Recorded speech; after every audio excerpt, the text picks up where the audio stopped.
Hello বন্ধুরা, তো আজকে তোমাদের সাথে শেয়ার করব আমি বাড়িতে ঘরোয়াভাবে কিভাবে মোমো বানিয়েছি সেটাই। চলো ঝটপট সবজিগুলো কেটে নিচ্ছি। তো এখানে আছে পেঁয়াজ কুচি, আছে গাজর কুচি, রসুন কুচি, আদা কুচি আর কাঁচা লঙ্কা কুচি।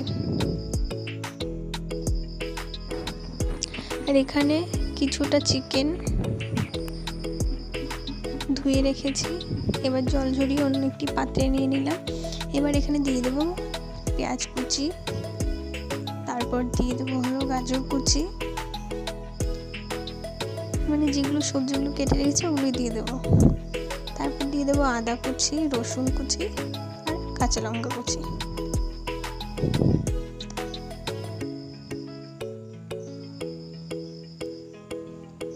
তারপর এর মধ্যে দিয়ে দেবো পরিমাণ মতো লবণ, দিয়ে দেবো গোলমরিচ গুঁড়ো। এইগুলো ছাড়া কোনো টেস্টই আসবে না।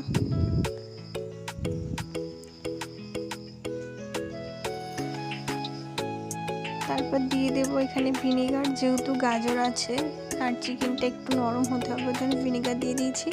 তারপর দিয়ে দিলাম এখানে সয়া সস, আর সয়া সসটা দিয়ে মাখার পরে পুরো মোমোর ফ্লেভারটা চলে এসেছিলো। তারপরে এটা ভালো করে মাখিয়ে 1 ঘন্টার মতো রেখে দেবো। তারপরে এখানে নিয়ে নিয়েছি চাটনি করার জন্য টমেটো, শুকনো লঙ্কা আর রসুন, এটাকে ভেজে বেটে নিয়েছি। তারপর এখানে কড়াইতে তেল দিয়ে দিলাম, তেলটাও গরম হয়ে গেছে। এবার বেটে রাখা টমেটোটা দিয়ে দেবো।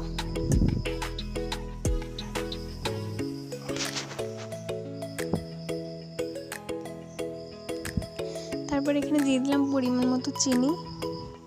তারপর নাড়িয়ে চাড়িয়ে পুরো সসটা রেডি হয়ে গেছে। তো এটা নামিয়ে ফেলেছি, দেখো কি দারুণ লাগছে। তারপর এখানে নিয়ে নিয়েছি ময়দা, তারপর এর উপর দিয়ে দেবো সাদা তেল। তারপর ভালো করে ময়দাটা মেখে নিয়ে কিছুক্ষণ রেখে দেব।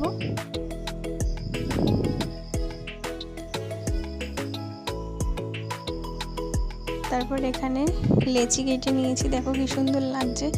তো চলো ঝটপট করে বেলে নেওয়া যাক।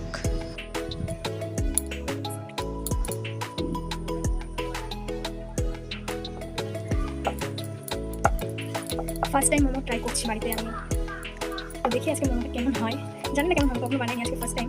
আর আমি যত বিরিয়ানি বলো, পোলাও বলো, ফ্রাইড রাইস বলো, যতগুলো আমি রান্না করেছি টেস্টি রেসিপি, আমি কিন্তু সবটাই পপি কিচেনের পপি দিকে দেখে করেছি। তো আজকে ফার্স্ট টাইম মোমো বানাচ্ছি, তো দেখি কেমন হয় মোমোটা। তো এখানে